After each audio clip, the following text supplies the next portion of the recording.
Oh. Ay, Kuya! bakit ka pa nanganakit? Kuya! Hindi ako nanganakit. Hulikam ang pag-trespass umano ng police officer na yan sa isang bahay sa Barangay Damayan, Quezon City.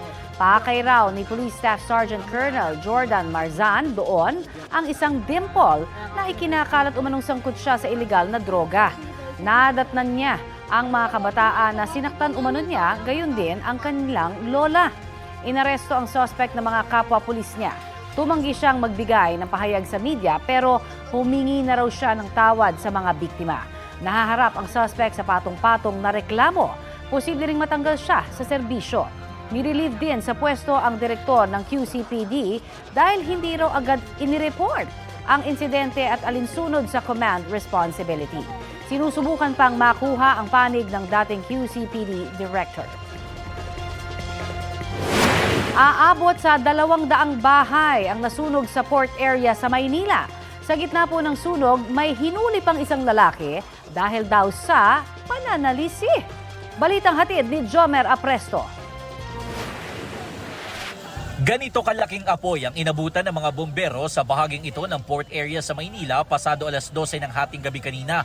Dahil pawang gawa sa light material sa mga bahay, mabilis na kumalat ang apoy hanggang sa inakyat ito sa Task Force Alpha. Hindi bababa sa 25 truck ang kailangang rumesponde. Karamihan sa mga residenteng nasunugan, wala halos na isalbang gamit.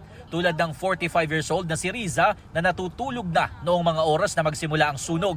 Kwento niya, wala silang supply ng kuryente mula pa alas 2 ng hapon kahapon. Kababalik lang daw ng kuryente nila ilang minuto bago nagsimula ang sunog. Tapos bigla-bigla na lang po na nagsigawan na sila na may sunog na daw. Kaya ni gamit, wala po kaming naisalbang gamit. Sobra po, bigla-bigla lang po. Paglabas po, grabe na yung init, kaya takbuhan kami. Kasama niyang lumikas ang ilang kaanak na pansamantalang tumutuloy sa kanyang bahay at papunta na ng Saudi Arabia sa katapusan ng Abril. Mabuti na lang daw at hindi nadamay sa sunog ang kanilang mahalagang dokumento. Ang 18 years old naman na si Lalaine, nakatambay sa kanto ng sumiklab ang apoy. Yung tabi-tabi ng bahay, doon daw nagsimula yung sunog, tapos lumaki. Habang ang karamihan ay abala sa paglikas, ang lalaking ito naman sumasalisi raw sa mga bahay na walang tao ayon sa mga pulis na humuli sa kanya. Tumulong lang po. May ilang residente rin umano ang binasag pa ang windshield ng fire truck na ito sa hindi pa malamang dahilan. Ayon sa Bureau of Fire Protection, naging pahirapan ang pag-apula sa sunog dahil sa mabababang kable na nakahambalang sa lugar. Gayun din ang kakulangan ng supply ng tubig kahit pa maraming bombero ang rumesponde sa lugar. Ang ilang bombero kumuha ng supply ng tubig mula sa mga tubo sa lugar. Sa pagtaya ng BFP, aabot sa 200 bahay ang natupok ng apoy. Hirap po na i-control yung mga tao. At the same time, yung mga alis po natin, yung daanan po ng mga host is sobrang sisikip din po. 300 families po ang affected. More or less, 1,000 individuals din po. Wala namang napaulat na nasaktan o namatay sa sunog. Patuloy na inaalam kung magkano ang halaga ng pinsala sa mga ari-arian at kung ano ang sanhi ng apoy.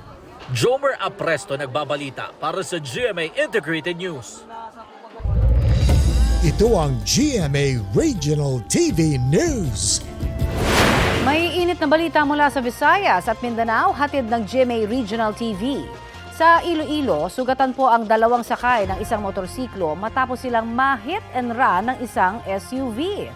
Cecil, nahanap ba yung driver? Connie, sumuko na sa Iloilo City Police Traffic Enforcement Unit ang 33 anyos na SUV driver. Sa kuha ng CCTV, nasa maling linya sa kalsada ang SUV nang sumalpok ito sa motorsiklo. Sa isa pang anggulo, makikitang natanggal pa ang helmet ng angkas ng motor nang bumangga ang SUV. Ayon sa pulisya, hindi pagmamay-ari ng sospek ang SUV na kanyang minamaneho. Hindi rin daw alam ng may-ari nito na amo ng driver na ginamit ang sasakyan noon. Desidido ang magpinsang biktima na sampahan ng reklamo ang driver. Ipinauubayan na raw ng SUV driver sa kanyang abogado ang pagsagot sa piskalya kaugnay sa insidente. Nagluluksa rin ang mga Cebuano sa pagpanaw ni Pope Francis.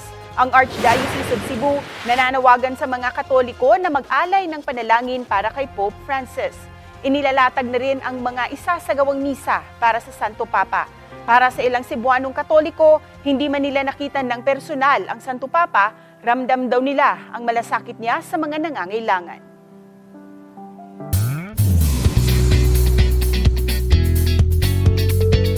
Wednesday, latest na mga mare at pare. A new era begins daw para kay Asia's multimedia star Alden Richards. Mas elevated pa ang fitness journey ni Alden dahil sa cycling. Isa yan sa mga latest hobby na isinare ng Kapuso star sa kanyang social media. Ipinakita ni Alden ang kanyang bike at ilang clips niya in cycling action. Kasama at nagsilbi raw coach ni Alden ang Kapuso actor na si Christopher Martin. Me, Joanna Ismael Celis. Will you marry me? Of course, On her engaged era naman ang actress-comedian na si Kiray Celis. Sa newly shared video, ibinahagi ni Kiray ang marriage proposal ng kanyang non-showbiz boyfriend na si Estefan Estopia. Nangyari ang intimate moment sa isang beach kasama ang kanilang family at friends.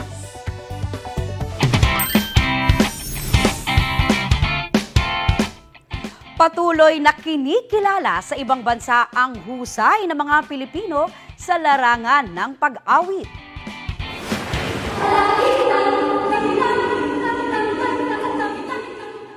Yan ang panalong performance ng Woodrose Coral mula Muntinlupa sa Golden Voices of Montserrat, isang international choir competition na ginanap sa Lloret de Mar sa Spain nitong April 4 hanggang 8. Nakuha ng all-girl group ang first place sa folklore category at second place sa children's choir category.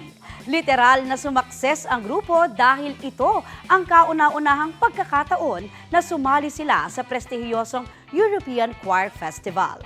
Good job sa inyo! 5 ang sugatan matapos bumangga ang isang dump truck sa isang bahay sa Teresa, Rizal. Ang paliwanag ng driver ng truck sa balitang hatid ni EJ Gomez. Ayun, sumalpo ko sa may bahay. Warak yung truck ko. Kawawa ang driver nito. Kaya pala busina to. Nagpupupot na siya, yung pala wala na siyang preno mga idol. Lumusot yung truck doon sa Minitogo. Natumbok ng 10-wheeler na dump truck ang isang bahay sa Barangay San Gabriel, Teresa, Rizal madaling araw kahapon. Ayon sa driver, nawala ng preno ang minamaneho niyang truck na kargado ng buhangin. Galing daw sila sa Antipolo at magdi-deliver sana sa Morong. So pagdating dito sa Teresa, ang sabi ng driver, naramdaman niya na nawala ng preno yung truck niya. So sa sobrang bigat ng truck, dahil puno ng buhangin, hindi niya na-control, bumangga sa bahay. Doon niya na natigil. Sa lakas ng impact, gumuho ang pader ng nabanggang bahay. Wasak naman ang unahang bahagi ng truck. Damay rin ang metro ng tubig sa lugar. Ay! Ayun, sumisirit nga. Metro yan. 3 ang sugatan sa loob ng bahay, ang 59 anyos at 60 anyos na mag-asawa at ang kanilang 25 anyos na anak. Kwento ng mga biktima, naging pahirapan ang kanilang paglabas sa bahay dahil sa mga gumuhong pader. Hindi sila nakadaan sa harapang gate dahil naharangan ito ng truck. Nirescue na lang sila mula sa bubong ng kanilang bahay. Bigla pong bumaksak na yung bahay, buhos na yung buhangin ba o alikabok.